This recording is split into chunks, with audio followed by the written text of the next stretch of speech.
مشوار بطولة جديدة في روزنامة الاتحاد العماني لألعاب القوى، بطولة تحدي النقاط، بطولة استحدثها الاتحاد مؤخرا. البطولة تهدف إلى إيجاد فرصة جديدة للاعبين المنتخبات واللاعبين اللي يشاركوا لأول مرة في الاحتكاك مع زملائهم وأقرانهم في ألعاب القوى. البطولة مكونة من 5 فئات عمرية، هي فئة الأشبال والناشئين والشباب والعموم، وفئة مفتوحة للفتيات. يتنافس اللاعبون واللاعبات في هذه الفئات في 8 مسابقات في ألعاب القوى من أجل الحصول على أفضل النقاط.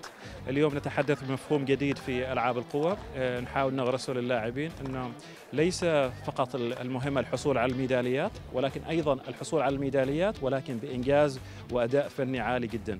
اليوم تهدف هذه المسابقات لتنافس اللاعبين في الفئة العمرية الواحدة مع أقرانهم من اللاعبين في نفس الفئة العمرية، ولكن حتى في مسابقات مختلفة. فعلى سبيل المثال لاعب 100 متر اليوم يستطيع التنافس مع لاعبين في مسابقات أخرى من خلال تحويل أي إنجاز رقمي أو عددي إلى نقاط بحسب منظومة الاتحاد الدولي لألعاب القوى. طبعا مثل ما ذكرت أنه الهدف هو إيجاد فرصة تنافسية ورفع مستوى اللاعبين.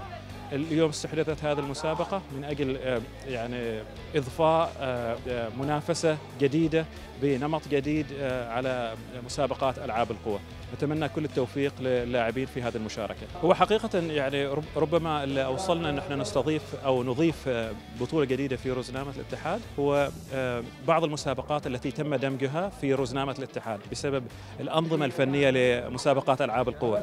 فبدل ما نفقد مساحة زمنية داخل روزنامة الاتحاد بدون أي نشاط، تم استحداث هذه البطولة لسد الفراغ وللمحافظة على رتم تنافس اللاعبين في مسابقات الموسم.